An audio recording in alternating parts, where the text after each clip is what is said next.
Hello, Sagittarius. I did a reading for you, a big tarot reading that was about 25 minutes long for the month of March of 2021. I'm Michelle B. If you haven't met me yet, if you're not already subscribed. So the link for that video is in the description box below. It'll take you over to Vimeo where you can get that reading. But I'm just going to give you a quick overview of everything that I covered in the reading. I post videos, full-length readings on YouTube 2 or 3 times a week. I do readings on the moon cycles. I just did a full moon in Virgo reading. I do readings on love, purpose, prosperity, individual like aspects of all of that. And I also do weekly readings, but the monthly reading is the only one that I post on another platform. So I hope that you'll go over there and check it out because it's a big deal. It's a long one. It takes me a lot of hours to crank those big readings out. But let me just give you an overview of what I did. I'm looking at my notes while I'm talking to you. I like to talk about purpose, what you're doing in the world that's benefiting more than just yourself. I like to talk about your prosperity. That's your material abundance, your resources, your sensuality, and the money, you know. And then I like to talk about love messages, and that's not just for people that are trying to be in a relationship, but that's for people who are in committed relationships, messages that they need to hear. And also for those of you who aren't in a committed relationship, don't want to be in a committed relationship, but you want some advice about how to love yourself better. All of these messages that come out are useful to everyone, but I do look at those 3 individual scenarios and I realize that there's a spectrum in between. But I start out with what to embrace and what to leave behind, and that informs the vibration of the rest of the reading.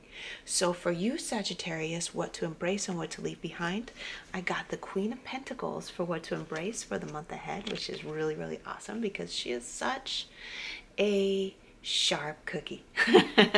and she's wealthy because she knows that there are so many resources that she doesn't necessarily have to possess herself in her own hands at this moment.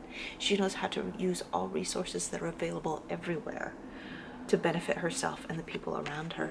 And she knows that she doesn't have to work particularly hard. That's what's to leave behind is the 8 of Pentacles. This is the hardworking artisan. And now there's nothing wrong with working hard at something that's really important to you.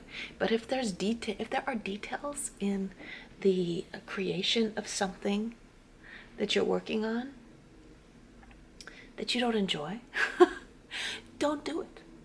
Because that's wasting your time spinning your wheels. You're not going to enjoy yourself, and that's going to limit your potential going forward. So leave that idea behind that that hard work is going to get you what you want, because that's absolutely not the case. Now I'm going on to talk about the messages that keep coming up throughout this reading have to do with programming that was kind of installed, not on purpose. It just happens in our culture that the idea that in order to be wealthy, in order to have a great influence in the world, you have to work really, really hard and you have to make all these huge sacrifices. And so that's something that you're still working on, but it's really going to be coming up in the month of March. Like, okay, I can have anything I want. I can do all the things I want to do, and it's really easy. It doesn't have to be hard to do all this stuff. So you're going to be working on all of that. And so for the purpose, remember I was just like, it's easy to get everything you want. It's not hard. That's there. Look at that. For purpose, the 10 of Cups came up, which is like, it's the wishes come true card. Anything you want, you can have. So if you've been daydreaming for a long time about how you would like to have influence with other people, whether this is like influencing millions of people or improving the quality of life for just the people that are closest to you that you really love, it's like you can have that. You can do that. That's something that is for you, and it's easy. Here's your gift. It's been granted, like you won the lottery, right? But there's this internal programming that's coming up, and it's also the programming of the people that are in the environment around you that are coming in and being critical. Like, why do you think it's going to be that easy? I've had that experience where I accidentally stumbled on ways to create an income that were so easy and took very little time. It was like, wow, this like lucrative windfall. And the people around me that had never believed in it, had never experienced it, were turning around and saying to me, who do you think you are that you can charge that much for that? Who do you think you are that you can like just get that kind of money? Well, it's not that I think I'm something special. It's that it's there for everybody. Why don't you go get your money? Right? Why don't you go get your resources? They're there for everyone. The universe wants us to be wealthy. And so like this is what you're going around saying, and there are going to be some people that are like, why do you think that you're so special? And it's something that's reflected from what's happening internally from our programming in our childhood, right? Our programming in our childhood says we need to be on the lookout for those people that are going to be critical of us. So that's what's going to be reflected in your environment. So make sure that you're working on that internal voice that's saying, change that voice to people want to support me in my success. Okay.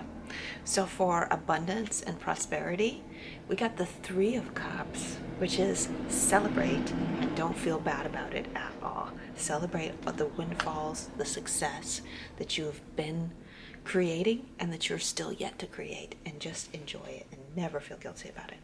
And then for love, I told you there was a spectrum of different experiences that I like to look at.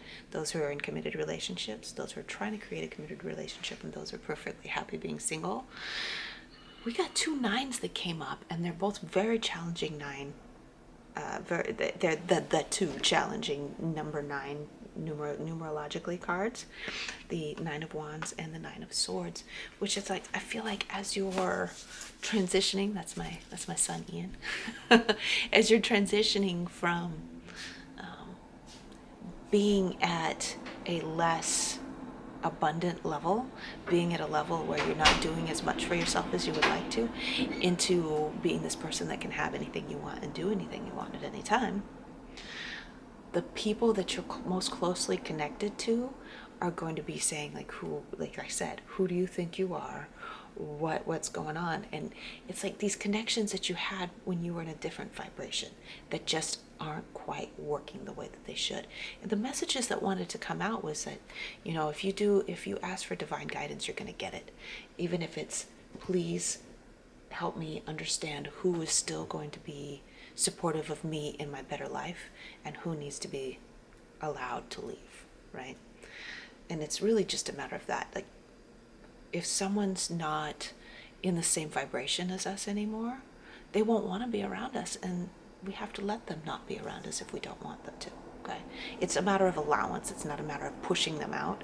It's like, well, if you don't like who I am, you be fully who you are and enjoy it, because you're making the world a better place. Be fully who you are and allow that other party to go and do what they need to do. And if it hurts, to let them go. Ask for guidance and support from the divine. Okay. So please, if you want to go further into this reading, 25, 27, 20 minutes, 28 minutes long. It's a nice, long, full, wonderful, empowering reading. Go ahead and go to the link that's in the description box below that will take you over to Vimeo. But otherwise, I look forward to seeing you, Sagittarius, in all of my future readings that I'm going to be creating for you. Have a wonderful month of March.